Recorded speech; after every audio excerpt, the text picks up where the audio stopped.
whenever you're tidying up a space, especially a small space, the best way to start is take everything out of it. And so that's what I'm going to do, is just remove everything. And then I can slowly and strategically start putting some things back in.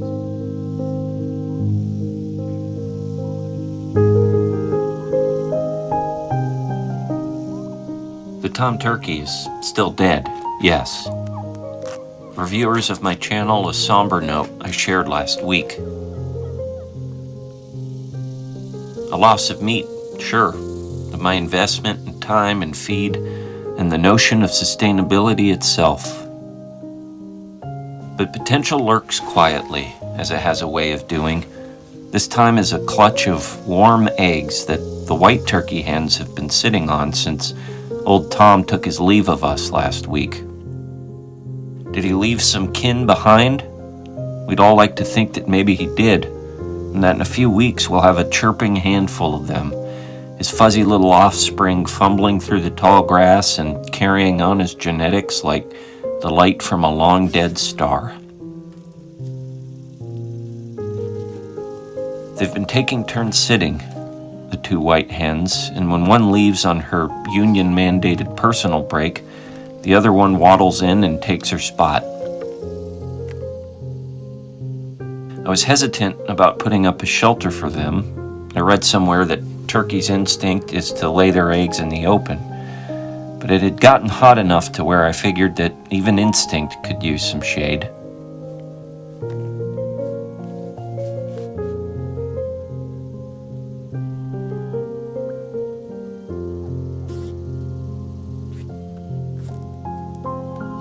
And well, it appears that I may have been right.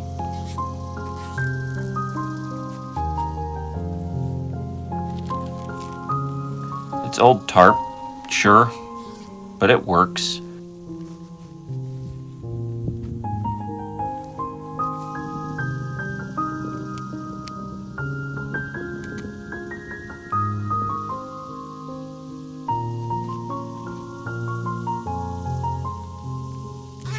It's an impermanent structure, but I'd like to think that, at least for now, these turkeys have a nice place to hang out while they sit there all day and all night.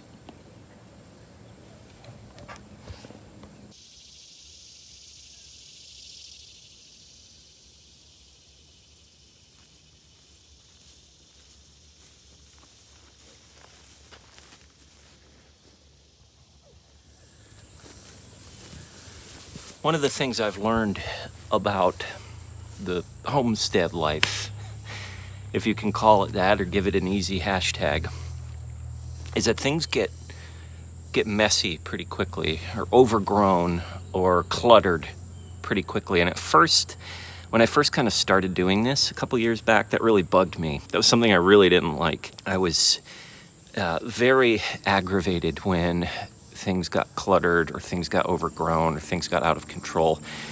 But as the years have kind of ticked on and I took on a full-time job and I have a full-time kid, I started to learn to accept a small portion of that in my life. There's some resignation that you have to take on, that things do get cluttered, things do get overgrown, but as long as your primary mission is in focus of growing your own food, of raising your own animals, of being as self-sufficient as you can be on your own plot of land, as long as you keep that overarching goal in mind, you're in a good place, and you don't need to get too freaked out if things get a little bit cluttered.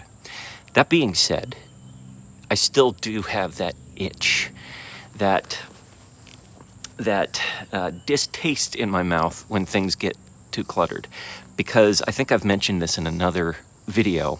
When things start to get cluttered, it represents a form of chaos growing in my life, and it's hard for me to relax. I'll put it that way. For me, it's impossible for me to go and sit down and try and watch a movie and enjoy that movie in my living room if I know there's a pile of dirty dishes sitting in the sink. It's a lot easier for me to relax if I know that there's no dishes to do.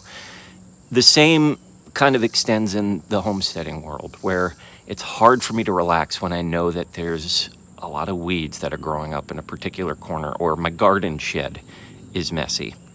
Again, there's a certain amount of control that I've needed to relinquish just because I just don't have time to do all that stuff.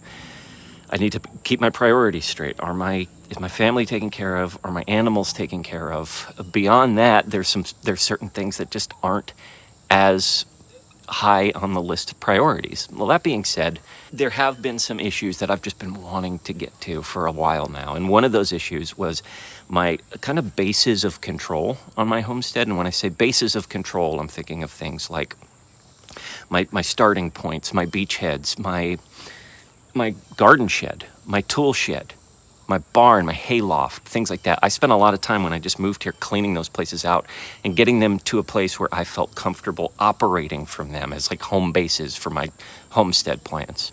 Now that we're heading into fall and we're going to be processing the turkey soon, and we're going to be thinking about what animals we get next year, what new animals we want to get next year, livestock, I want to start from that place again. So in the spirit of being slowly, I'm going to start working on some of these bases of control, starting with places like the garden shed and the hayloft and the barn and the tool shed. I had filmed a video earlier this week, and this is actually the second time that I've done this, where all of the files for that video I accidentally deleted because I thought they were the previous week's files. I store all my video files on my phone, and I only have so much room, and I thought it was the previous week's files, but it was actually this week's files, and I deleted them. So there's a different subject that I'll tackle on another day, but given that I only have one day to film, and this was something I'm going to do anyways, I'm going to clean out my tool shed today. My tool shed was one of the first projects that I took on this channel, and it was pretty messy. It was in a really bad state, and I spent a weekend cleaning that thing up, clearing it out, and turning it into a usable space. Over the course of the past 2.5 years, it got dirty again. It got clustered, it got cluttered.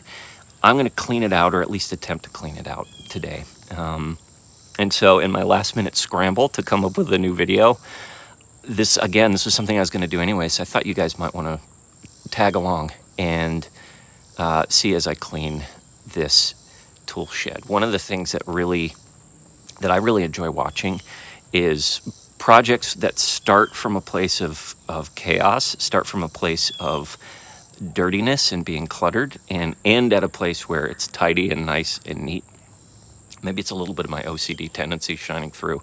I always enjoyed those types of videos, so hopefully you enjoy today's video where I tackle this tool shed project. Come along with me.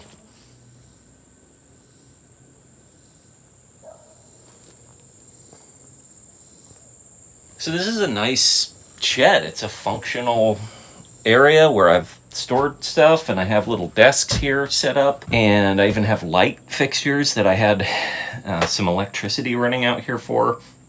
But over the years, it's just turned into a place for me to throw stuff in between projects. And stuff piled up, and stuff got cluttered, and stuff got out of sorts. And so I want to at least tidy things up to where it's an inviting place to go again and store stuff again in a way where when I want something, I don't have to scramble through a pile of clutter to find it.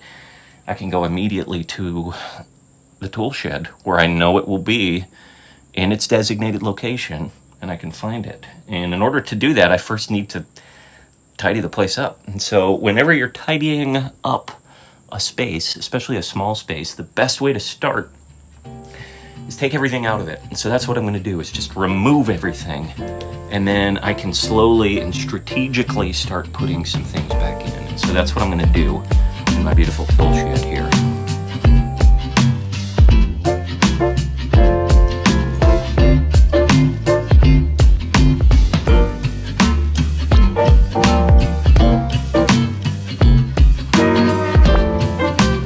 As you can see, I clearly lost the plot. I lost control somewhere along the way.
You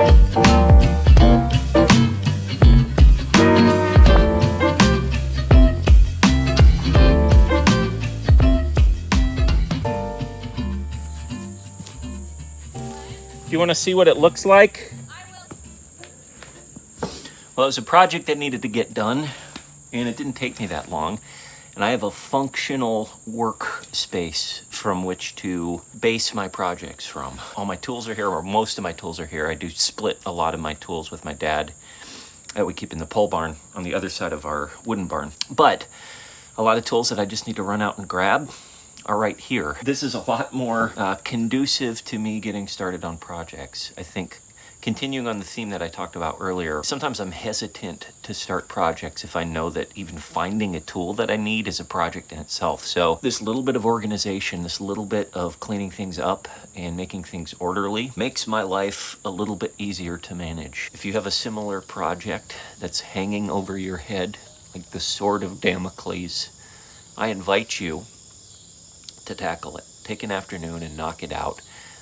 It'll make your life a little bit better. Thanks for hanging out with me, and until we see you again next time, remember, as always, slowly, slowly.